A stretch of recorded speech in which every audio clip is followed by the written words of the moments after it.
the Countryside Podcasts with Chris Skinner.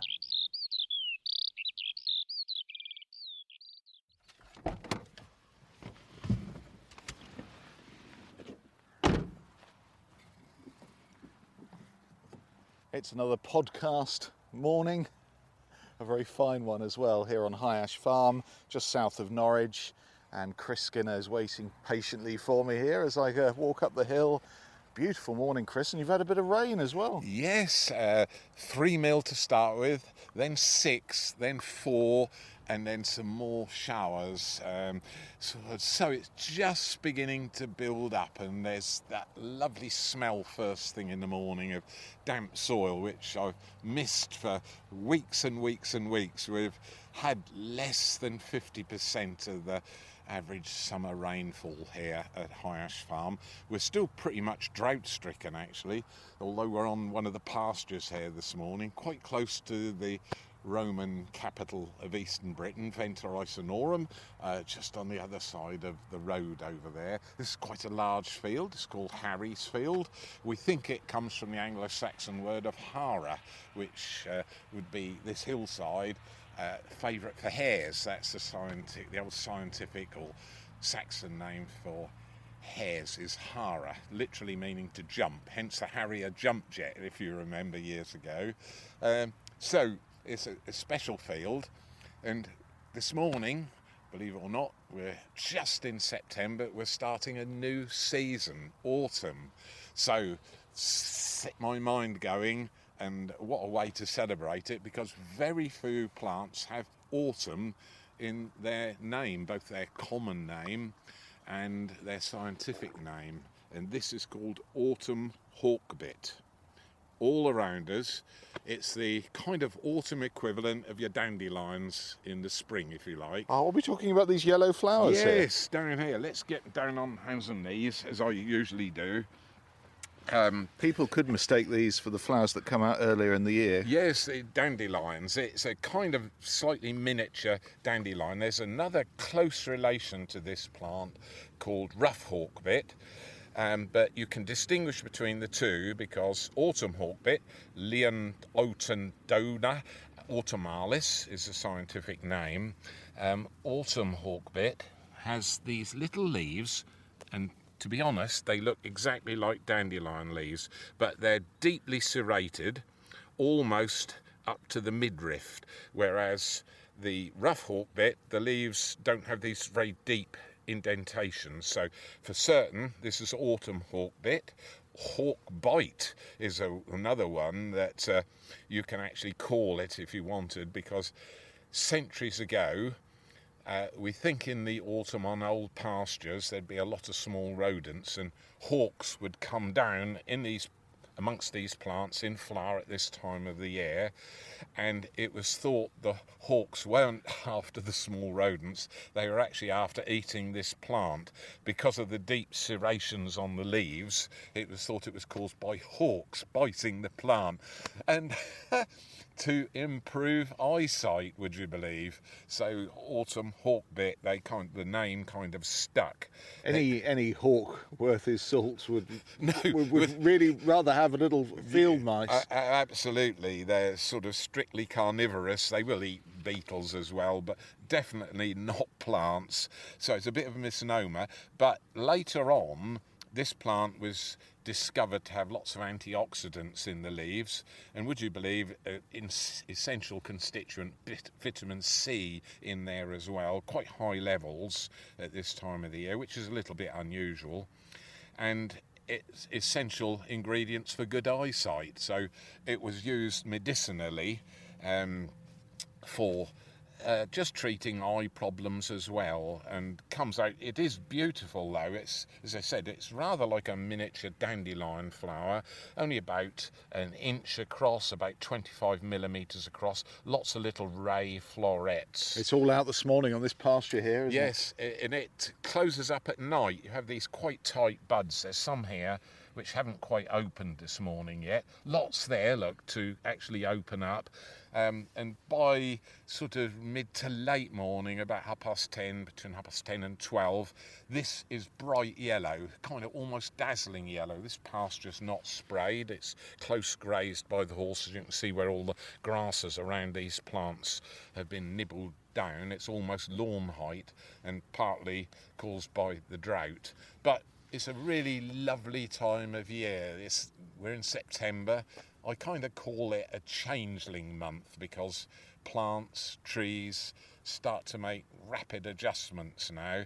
Summer, the sort of bounty of summer is getting towards behind us, and you kind of gently go into autumn at this time of the year, but then changes, quite big ones, happen later on in the month. September the 23rd is the autumnal equinox, when you've got equal hours of daylight and night time as well, so 12 of each.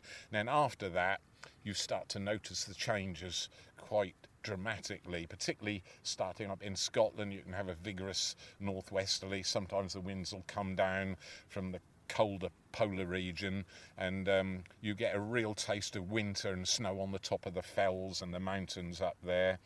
And so it starts to, you have these dramatic changes, and whereas trees have all got green on their leaves, the sunlight and enough moisture in the soil can sustain chlorophyll production, whereas that now drops away quite rapidly, and you'll start to see, I'm looking across at some Norway maples over there, the first ones have got tinges of pink and red, so already chlorophyll production is starting to reduce now, and that then starts to introduce those flamboyant colours which we'll celebrate in future podcasts, when you get the reds, the oranges, and there's different smells as well. And of course the leaves then drop off the plants that we visited on last week's podcast, like the hawthorn for instance, and then you have that fantastic display of the bright red berries too, which I love. You can feel autumn in the air though, can't you? And I know Rat, who's just having a little sunbathe there, yes, Rat was really enjoying having a sniff into the breeze, wasn't yes he? And that's the thing at this time of the year, the sun has still got quite considerable strength to it. I've got my back to the sun, just got my short sleeve shirt on this morning, and I can feel the warmth. So, but each day the sun is a little bit lower, quite perceptibly now, and evenings are arriving earlier. That means the nocturnal species on the farm, we've got a lovely badger set, it's kind of heyday for them, and of course the bat species, which I hope to visit in future podcasts, the nocturnal animals that have been struggling a bit over the summer with the long hours of daylight and consequently short hours of darkness to hunt in. This is their bonanza time really, but I thought we'd celebrate autumn with a sight like this. Autumn hawkbit galore over this field. It's right by Norwich to Stoke Cross Road, and it's a glorious yellow sight here. It just gladdens the heart. And so in future podcasts over the next few weeks, we'll be exploring autumn and celebrating the colours and what to look out for, and also just ability to walk out in the countryside. And at High Ash we specialise in it. There's a lovely group of walkers going quite close to us there. There's 5 of them briskly walking along, probably talking so much they're missing all the lovely treats you can get with the wildlife. But that's very brisk, isn't it? That pace they're setting there puts me in mind of the Happy Wanderer. Yes, I could burst into song, but best not. We value our listeners.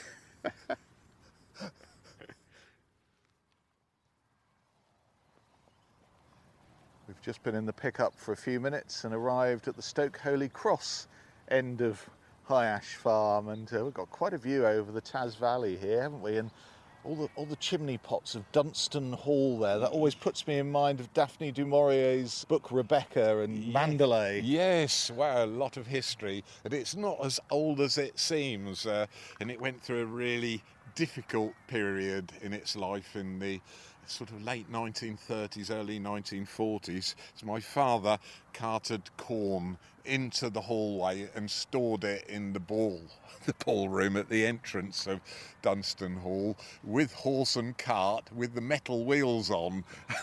And it just shows how life can change out of the countryside. It's a big Victorian Gothic pile, isn't it? Now a hotel and golf course. I expect you go and play around there occasionally? Yeah, no, I go around, but to drive around on the A140 right beside it. I think Chris will never be a golfer. You don't approve particularly, do you? No, it's good exercise, I must say, and the golf course is mainly on quite sandy soil on the edge of the Tass Valley. The Tass is between us and Dunstan Hall, and so it's quite a good use, and it does provide exercise and entertainment for not only the golfers but all the people that work at the hall, and it's good to see it back in full use, and it's quite a venue as well. But all we can see, apart from the big sequoia beside the hall at the entrance, about, I don't know, 25-30 chimneys on top of that stack.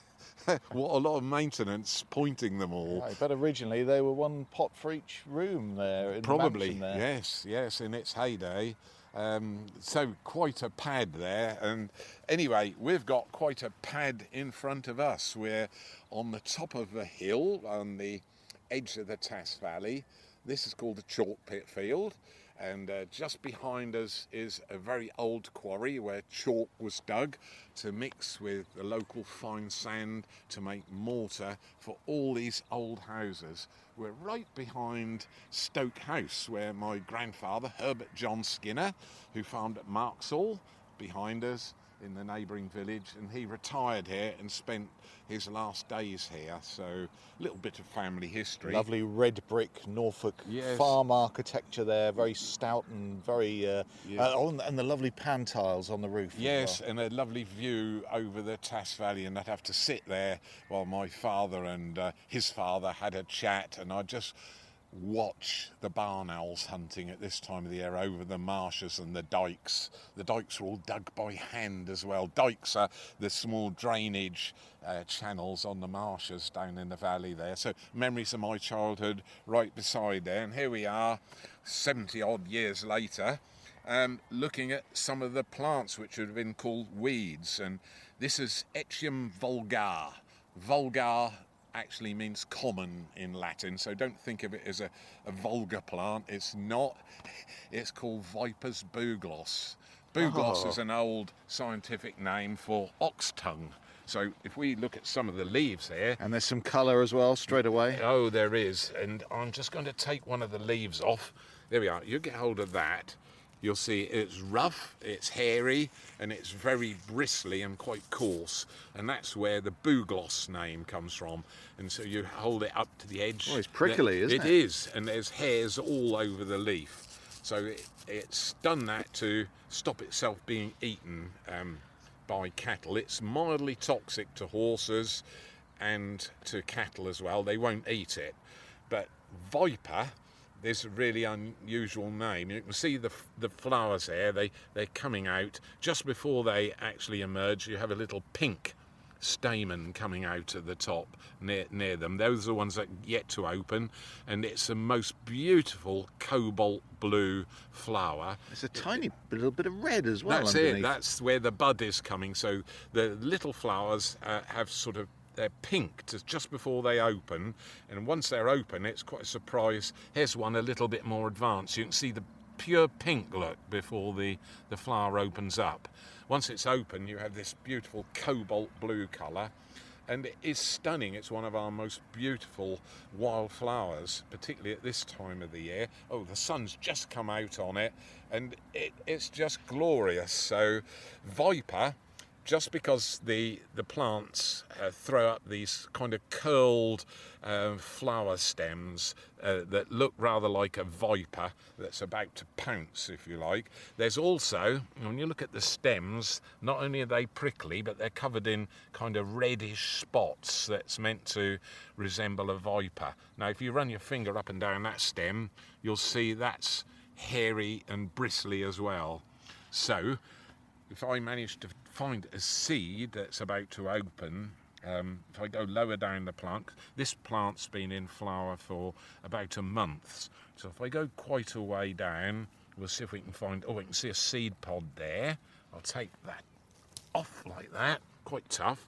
And if I open it up, if we're really lucky here, it's a bit of a, I dropped one of them. There was two in there. The seed actually looks like an adder's head or a viper's head. And it was used, early medical uses for it was for snake bites, would you believe, because of the look-alike of the little tiny seed. It's tiny, isn't it? But I can see what you mean. I dropped the main one, unfortunately, but it's flattened at the top and curled, and it looks exactly like a snake's head, a viper's head, hence the name viper's bugloss. Oh, it's just coming out. Here it comes. A tiny little black seed, Echium vulgar. There we are. Yep, it's just opened up and it's got almost like a mouth on it. So that's a little bit of history. What it likes is high pH soil, which this is here. And it's thriving here, and I don't mow this little bit, it's a hay field. But because this plant is so special, so beautiful, it's not a rare plant, hence vulgar in its name, common. But nevertheless, it just has specific requirements and how it likes. We have a cousin of it which grows on much sandier soil on the east side of High Ash Farm, about a mile from where we are, and it's just called bugloss, and it's exactly the same family. Both viper's bugloss, this one in front of us, and common bugloss, beautiful paler blue flowers, are both members of the borage family. So close cousin would be the borage you can grow in your garden, and there's several other species as well closely related, but many of them have these hairy bristly leaves, and this one is sort of going to come into flower next year. It's a lovely rosette. And it's made a perfect rosette. The leaves come out of the centre, they get quite large, and then they fold flat down onto the ground to suppress any grasses. See, there's a big clump of grass here growing beside this one. It's thrown its leaves up over the top of the grass, so it's kind of establishing its own little territory, and that's what plants do. It's doing it very discreetly over a long period of time, but that will be a stunning plant for this time next year. So in nature there's always something that's either perennial, as our Hawkbit was over in the other field. This one's a biennial, so it will throw out the seeds on the ground. They'll grow some smaller plants here, some just germinating, and then this one will go into full flower from about June next year till late September each year, even into October in special years. But as we found these in flower, I thought it's just appropriate to enjoy some of the colour that you can still see in autumn before those first frosts arrive and cut it all down to the ground. That lovely blue colour, viper's bugloss, and presumably when you were growing crops on the farm, you wouldn't have wanted to see this. No, very much a weed, and this is the odd thing when I was talking about change of use of a Dunstan Hall over there. I learnt all these plants from the seedling stage in order to kill them, so you knew what chemical that you used, and we had a whole armoury of different chemicals, some for controlling grass weeds. You could even take wild oats out of your cereal field, a close relation to the cereals you were growing, and broad-leaved weeds and perennial weeds and beautiful wildflowers like this, so I'm a bit of a turncoat in farming terms, you could say, and just brings a huge smile to my face to see these thriving, because they almost became extinct on the farm because of this man kneeling on the ground here. So a bit of embarrassment, but they're welcome back, and also here close to one of the permissive walks for anybody to enjoy, and it's a plant to take your breath away.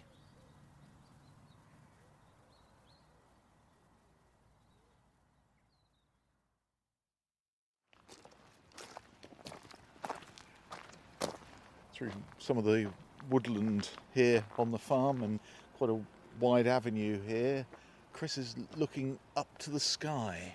Matthew, and I can see the sky, and I shouldn't be able to see the sky. We're in quite dense woodland, surrounded by mature oak trees all across the top of this escarpment.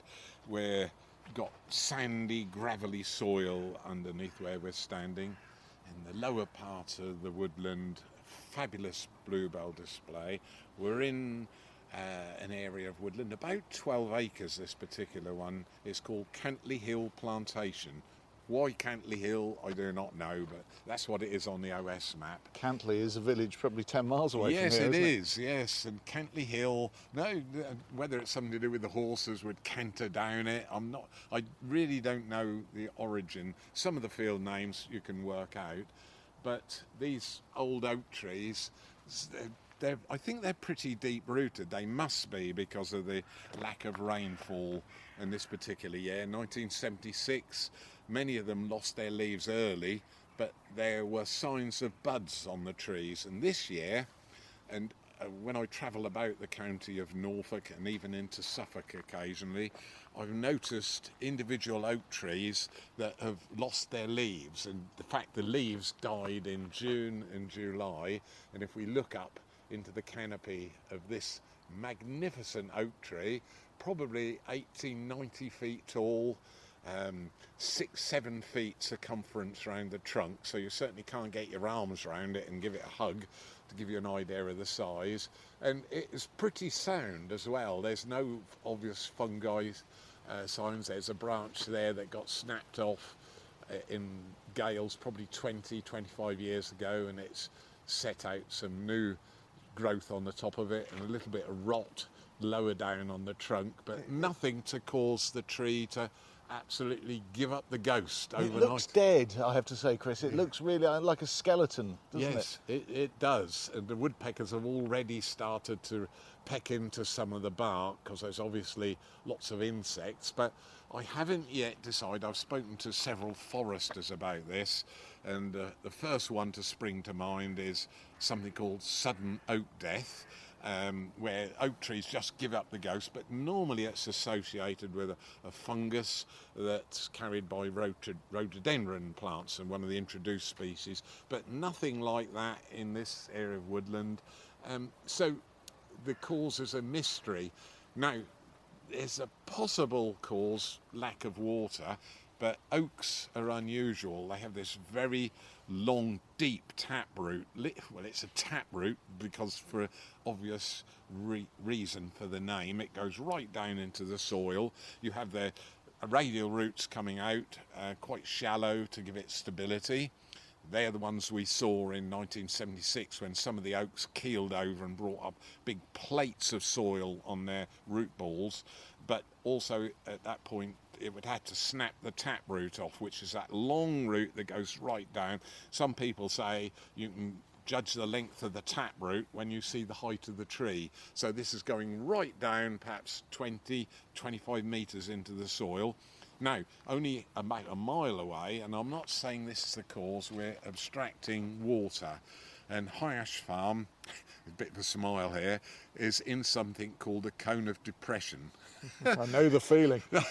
Which is, it sort of relates to the water table, and so there's like a funnel shape, invisible, that's way down beneath us where the water is being abstracted from the chalk aquifer.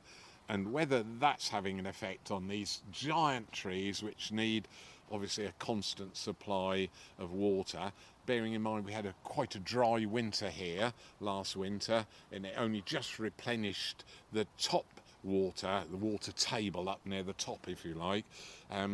That's only just replenished, and then with the hot, dry spring that we had and the long months with our 4 heat waves that we had, having said that, this tree just lost its leaves in late June, round about the longest day, and it's just a mystery to me. But this isn't the only one. I have 12 of these on High Ash Farm. I know there's 1,500 individual oak trees here at the farm. It's really unusual when you drive out south from Norwich on the Ipswich Road, the A140, on the other side of the Tass Valley, and you look across to High Ash Farm. You get almost an aerial view of the farm up there. It's high ground, and you can see it. The whole farm is well wooded. There's 13 individual areas of woodland here. So it's unusual. So it's just sad because these trees, obviously much older than I am, and much older, several times older, and yeah, it's one of those mysteries. Normally I can tell you it's Armillaria malea, a honey fungus or some, which will kill living trees. There's no fungal growth on it whatsoever. So is this tree now a goner? It is completely gone. Not next year it won't come back? No, this is dead without retrieval. So what I did, I have a very long pruner, and I managed to get up to the bottom branches there, which still have some of the dried leaves from June on it, and I managed to snip one off, and there is no green in any of it. There's no buds. Sometimes when you have a long dry period, trees can go into an early or a false or a kind of alarm autumn, if you like, and shed their leaves as a way of surviving. And that happened in 1976, but it didn't kill a lot of the trees. This year, for some of our mature trees, a disaster, but even more of a disaster is some of the newly planted woodlands and hedgerows. A neighbouring farmer has planted about a 300-metre length of hedgerow plants called hawthorn whips, mixed with other British native plants. They're all in tubes, but there was no weed control under them whatsoever, and they weren't planted along a plastic mat, which is what we did at High Ash Farm. Here we planted them through plastic as a kind of a mulch, if you like, to stop competition with the grasses. And I always say to people that when you're planting something, it's rather like having a new baby. If you keep its bottom clean, it can get off to a good start. And so that's what we did here, and we had over a 98% planting success. But fortunately, we got lots of rains in that particular spring in 2007, so we were really lucky. This year it's been the opposite. It's been right dry in an unusual period, and many of the new plantings, and it's dead easy to plant things, but it's quite hard and demanding to actually carry on the first year of maintenance, keeping the plants clean along the bottom, and even in small areas where you can actually add some water to irrigate them if you want to be successful. But many of the new planting projects have complete 90% plus failure, and it's quite extraordinary. But so the other end of it is these huge oaks on High Ash Farm, which are just standing there, skeletal. All these small branches would eventually drop off onto the ground, and this tree will be left as a kind of habitat into the future for the woodpeckers here. There'll be no acorns from that particular one. The one beside us is in full leaf, still looking quite healthy, through reddish leaves on the tinge there, which is sort of designates it still growing away quite nicely. That's called lammus growth, and there's no sort of chlorophyll reached those yet, but the acorns will be dropping on the ground any day now, and that will set the farm's jays off on their annual quest to catch as many acorns as they can. Brilliant woodland birds, and so there's always things to look forward to, and it's all part of that cycle of life.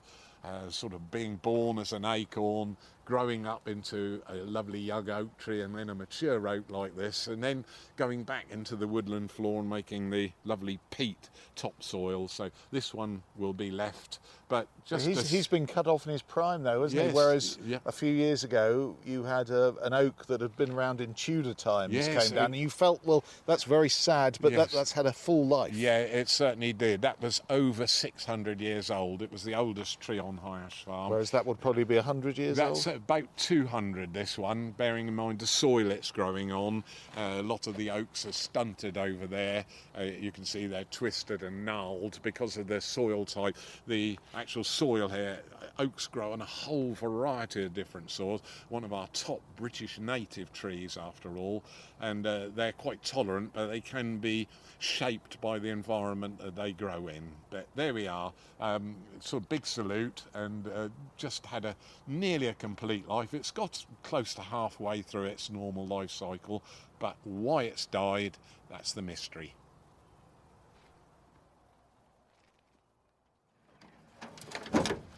Down comes the tailgate on Chris's pickup truck. We're still in the woods, but we've got a whole pile of emails, so we better get on with it, Chris. Yes, we had. Tricia and Barry, hello to you two. We continue to look forward to your podcast, Chris. They're always informative and so interesting. I just wondered if you still have your elderly geese. You've mentioned them before, Quasimodo and his partner Mildred. Yes. So I think I saw them earlier, so you do still have them. Oh, absolutely. Mildred's a good, 28 years old now, and I think Quasimodo is very, very close to 30 years old, and they've frequented the farmyard through thick and thin, winter, spring, summer and autumn for years, and something's not quite right between that couple. They've never had goslings of their own, so I invested in 4 goslings and reared them up, and Mildred caught sight of them, so she's had her maternal instincts well satisfied, and she's taken over mothering them.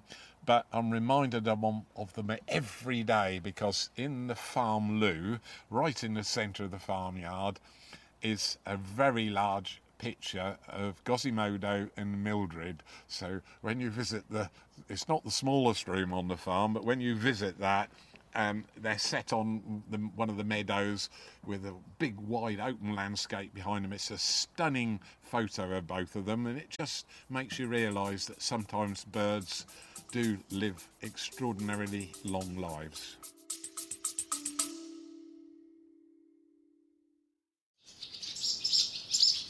Swallows flying into one of the large barns at High Ash Farm, feeding their young. This is one of the big conservation success stories I know you're very proud of. Just brings a huge delight. 4 youngsters just waiting for mum and dad. The podcast aims to bring you sights and sounds like this every week, and we're very thankful of your support. So any donations or subscriptions are very welcome indeed. All we need is a little bit of extra help. It just keeps it going from week to week. Monthly or one-off subscriptions, whatever the size, and the website highashfarm.com/podcast. 6 youngsters right above our head, all with their gates wide open.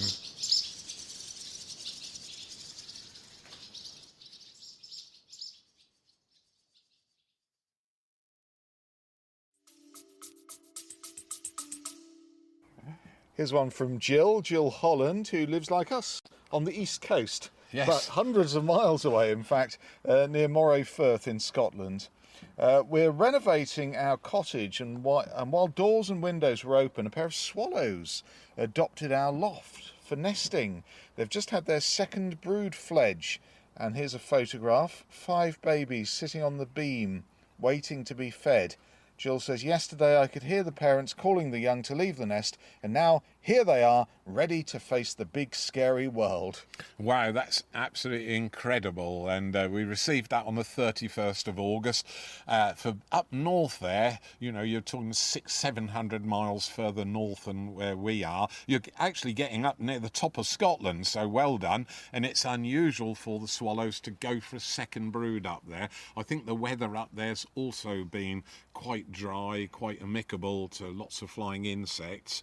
But normally they'll have one brood and start arriving a little bit later than our swallows down south, and leave a little bit earlier for the southern migration. So congratulations. So a big podcast pat on the back. Well done, and thank you for that.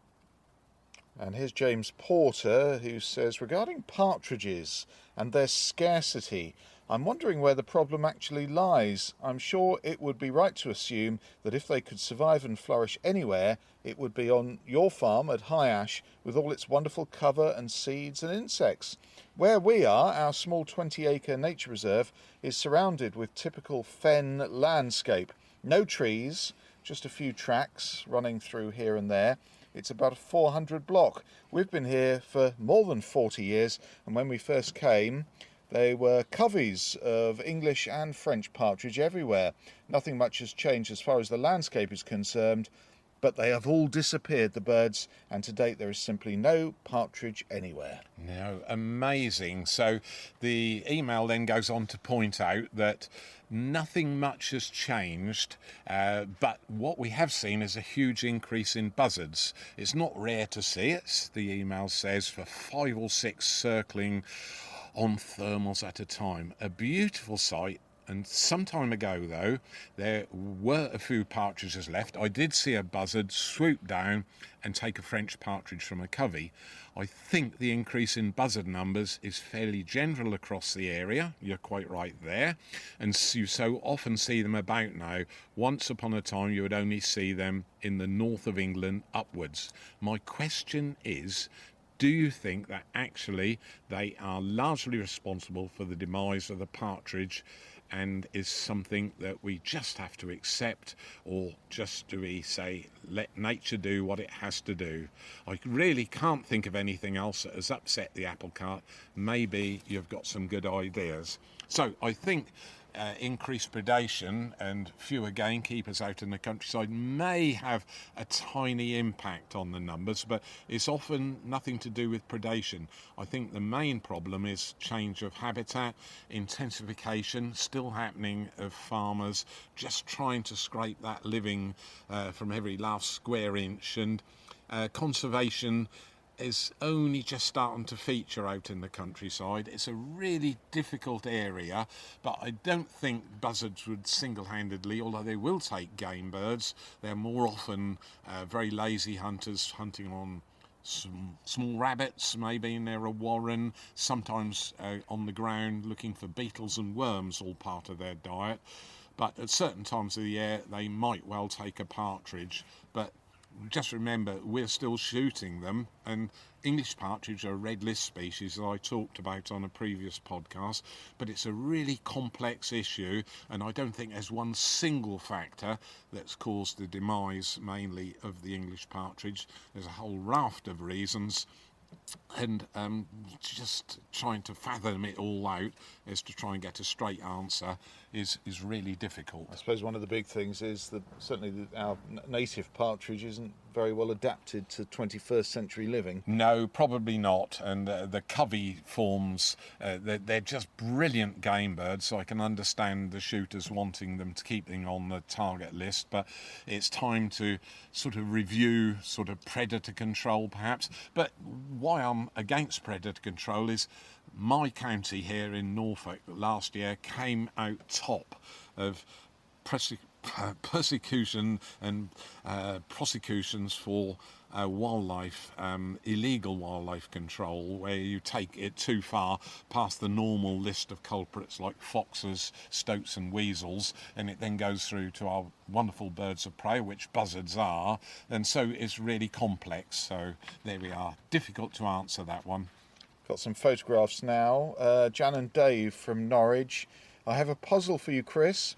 Walking along one of our favourite walks, we noticed some strange growths on these acorns. We guess they may be galls, but have never seen any quite like this. Can you help? Yes, so we've got them all over the farm. It's called the knopper gall. And we've got another question as well, almost along the same lines. This is Susan, who lives in Helpston, near Peterborough.